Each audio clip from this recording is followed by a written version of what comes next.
पूरे देश को बेसब्री से इंतजार रहा है।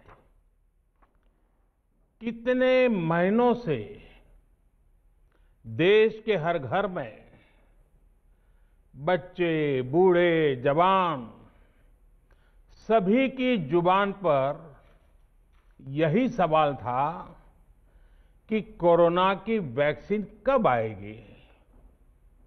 तो अब कोरोना की वैक्सीन आ गई है, बहुत कम समय में आ गई है।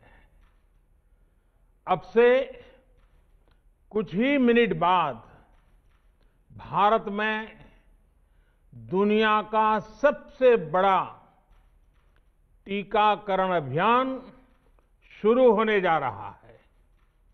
मैं सभी देशवासियों को इसके लिए बहुत बहुत बधाई देता हूं। आज वो वैज्ञानिक, वैक्सीन रिसर्च से जुड़े अनेकों लोग विशेष रूप से प्रशंसा के हकदार हैं, जो बीते कई महीनों से कोरोना के खिलाफ वैक्सीन बनाने में जुटे थे, दिन रात जुटे थे। न उन्होंने त्योहार देखा है, न उन्होंने दिन देखा है, न उन्होंने रात देखी है।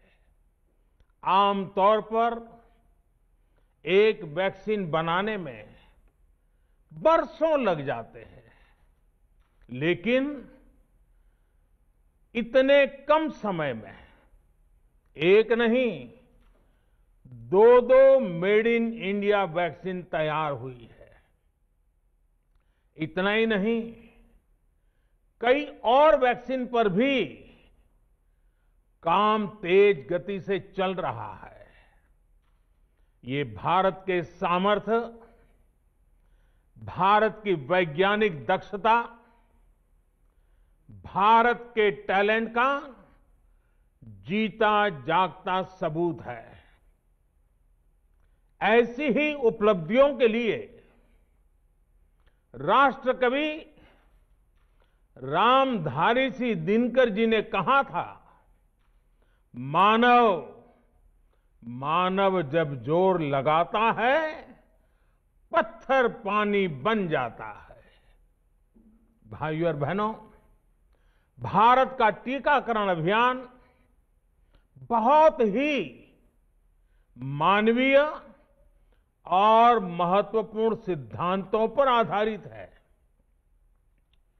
जिसे सबसे ज्यादा जरूरी है, उसे सबसे पहले कोरोना का टीका लगेगा। जिसे कोरोना संक्रमण का रिस्क सबसे ज्यादा है, उसे पहले टीका लगेगा। जो हमारे डॉक्टर्स हैं, नर्सेस हैं, अस्पताल में सफाई कर्मी हैं, मेडिकल, पैरामेडिकल स्टाफ हैं, वो कोरोना की वैक्सीन के सबसे पहले हकदार हैं। चाहे वो सरकारी अस्पताल में हो या फिर प्राइवेट में, सभी को ये वैक्सीन प्राथमिकता पर लगेगी।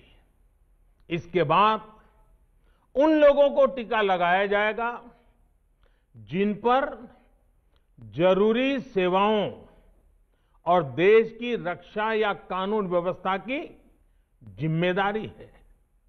जैसे हमारे सुरक्षा बल हो गए, पुलिसकर्मी हो गए, फायर ब्रिगेड के लोग हो गए, सफाई कर्मचारी हो गए, इन सभी को ये वैक्सीन प्राथमिकता पर लगेगी।